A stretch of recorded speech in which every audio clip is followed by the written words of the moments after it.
जय श्री कृष्ण, जय श्री सीताराम। हरिभक्तों, आज हम जानते हैं आश्विन मास के शुक्ल पक्ष की एकादशी की व्रत कथा, विधि एवं महात्म्य के बारे में, और यह भी जानेंगे कि इस बार एकादशी का व्रत किस दिन किया जाएगा और व्रत के पारण का क्या समय रहेगा।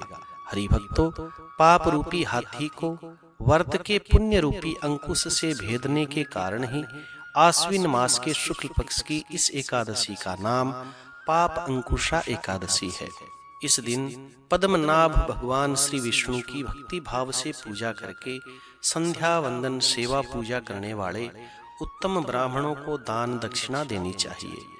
जनहितकारी निर्माण कार्य भी इस दिन शुरू करने चाहिए। जिस प्रकार से कोई मंदिर बनवाना या कोई मंदिर बन रहा हो वहां पर दान देना, धर्मशाला बनवाना, तालाब बनाना, प्याऊ कुएं बनवाना, बाग इत्यादि लगवाना, कोई भी विद्यालय इत्यादि बनवाना, यह धर्म के कार्य प्रारंभ करने के लिए आश्विन मास के शुक्ल पक्ष की पाप अंकुशा एकादशी एक उत्तम मुहूर्त कहलाता है।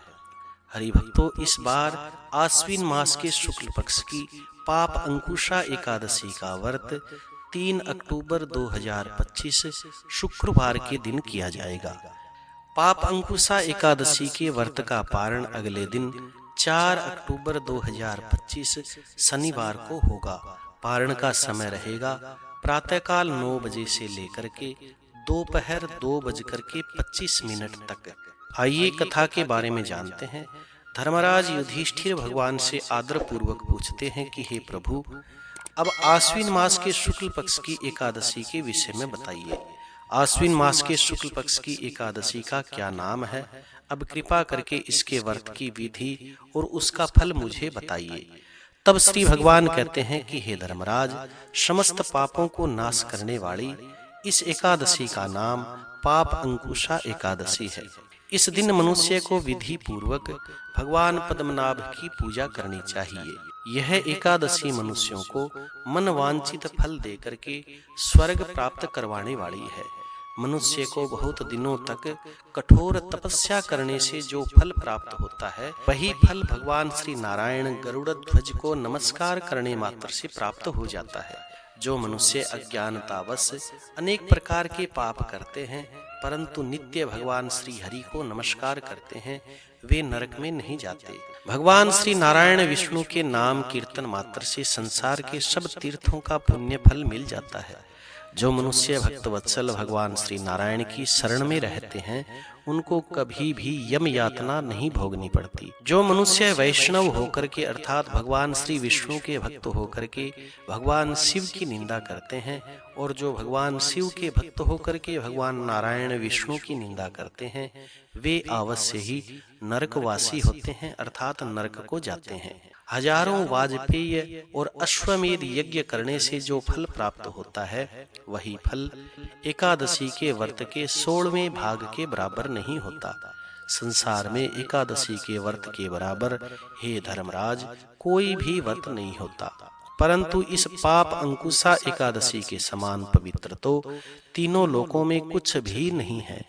जब तक मनुष्य पद्मनाभ भगवान की एकादशी का व्रत नहीं करते, तब तक ही उनके शरीर के अंदर पाप वास करते हैं और यह एकादशी स्वर्ग, मोक्ष, आरोग्यता, सुंदर स्त्री, अन्न और धन देने वाली है। इस एकादशी के व्रत के बराबर गंगा, गया, काशी, कुरुक्षेत्र और पुष्कर भी पुण्यवान नहीं है।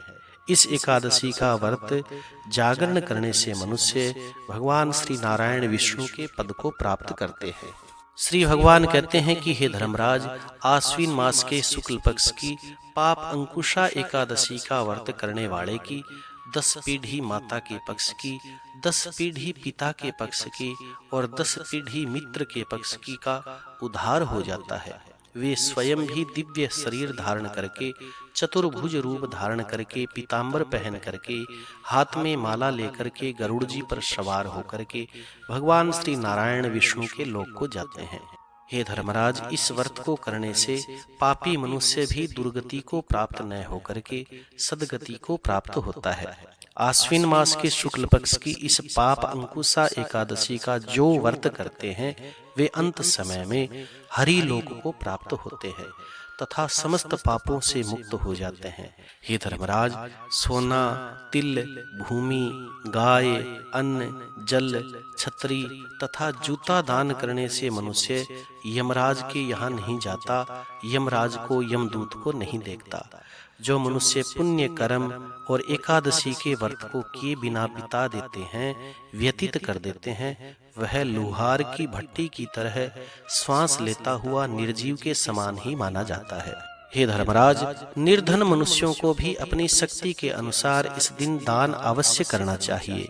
जो धनवान होते हैं उन्हें सरोवर बनाना चाहिए, बाग लगाना चाहिए, धर्मशाला बनानी चाहिए, गौ सदन अर्थात गौशाला निर्माण करवानी चाहिए, मकान आदि बनवा करके दान में देने चाहिए। ऐसे मनुष्यों को यम का द्वार नहीं देखना पड़ता तथा संसार में दीर्घ आयु और धनाढ्य कुलीन होकर के रोग रहित रहते हैं। सारांश यह है कि धर्म से सद्गति और अधर्म से दुर्गति की प्राप्ति होती है, इसमें कोई भी संदेह नहीं। ये धर्मराज, इसकी कथा इस प्रकार से है। विंध्याचल नाम के पर्वत पर एक महाक्रूर बहेलिया शिकारी रहा करता था, जिसका कर्म के अनुसार नाम भी क्रोधन था। उसने अपना सारा जीवन हिंसा, लूटपाट, मिथ्या भाषण, शराब पीने, वेश्यागमन करने में बिता दिया। जब उसका अंतिम समय निकट आया तो यमदूत उसके पास आते हैं। यमदूतों ने उस क्रोधन नाम के शिकारी से कहा कि कल तुम्हारा अंतिम समय है, हम तुम्हें लेने के लिए आएंगे। मृत्यु के डर से वह बहेलिया क्रोधन भयभीत हो गया और अंगिरा ऋषि के आश्रम में पहुंचता है।